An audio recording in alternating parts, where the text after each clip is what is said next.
صلی اللہ علیہ حبیب ہی سیدنا محمد و علی سیدنا محمد مبارک وسلم۔ طوفان نوح کے ساتھ جو تباہیاں ہوئیں ان کے بارے میں اللہ تعالیٰ قرآن پاک میں ارشاد فرماتے ہیں، تاکہ ہم نے بنا دیے اس واقعے کو تمہارے لیے یادگار اور محفوظ رکھیں اسے یاد رکھنے والے کان۔ مفسرین اعظام نے فرمایا کہ طوفان کا پانی سب سے بڑے پہاڑ سے بھی 15 گز اوپر نکل گیا تھا۔ دنیا کا کوئی پہاڑ نظر نہیں آتا تھا، سب بلند و بالا پہاڑ پانی میں ڈوب گئے تھے۔ یہی نظریہ اہل کتاب کے ہاں مقبول ہے۔ بعض علماء مفسرین کہتے ہیں کہ یہ پانی پہاڑوں سے 80 گز بلند تھا اور پوری زمین اس کی لپیٹ میں تھی۔ پہاڑ، میدان صحرا، خشکی، چٹان میدان اور شتاب وادیاں سب پر طوفان برپا تھا، اور اس طوفان کی ہلاکت خیزیاں عام تھیں۔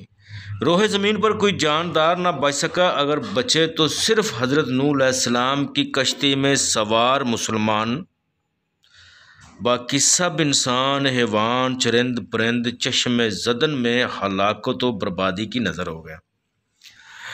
امام مالک رحمۃ اللہ علیہ زید بن اسلم سے روایت کرتے ہوئے فرماتے ہیں کہ طوفان سے پہلے پوری دنیا پر انسانوں کی کثرت تھی، دشت و جبل، ہر جگہ انسان ہی انسان تھے۔ عبد الرحمن بن زید بن اسلم فرماتے ہیں کہ زمین کا کوئی خطہ ایسا نہ تھا جس پر کوئی جابر حاکم اور سلطان نہ ہو، ہر طرف آبادی تھی اور انسان انسان پر ظلم و ستم کے پہاڑ توڑ رہا تھا۔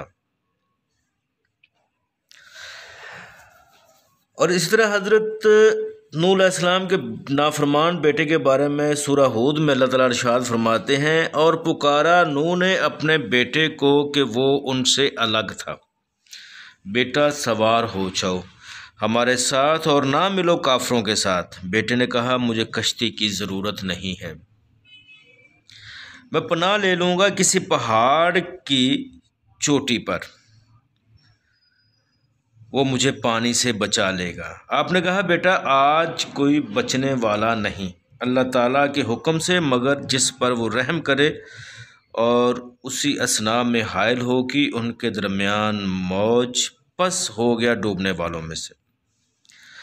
حضرت نوح علیہ السلام کے کافر بیٹے کا نام یام بتایا جاتا ہے، جس کو کنعان بھی کہتے ہیں۔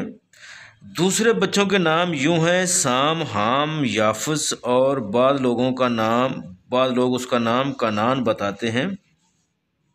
بہرحال نام جو بھی ہو اس پر تو بحث نہیں بنتی، یہ کنفرم ہے کہ وہ کافر تھا اور اس کا کردار صحیح نہیں تھا۔ اس نے اپنے والد محترم کے دین کی مخالفت کی تھی، اس لیے وہ بھی دوسرے کافروں کی طرح ہلاکت سے دوچار ہوا۔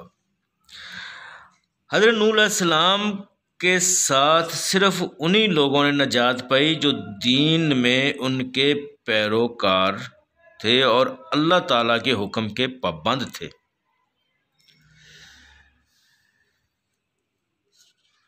اللہ تعالیٰ جب کسی اپنے نیک بندے کو نوازتا ہے تو اس کو آزمائشیں بھی دیتا ہے۔ بہرحال یہ لمبی بات ہو جائے گی، پھر کسی ویڈیو میں بات کروں گا آپ سے۔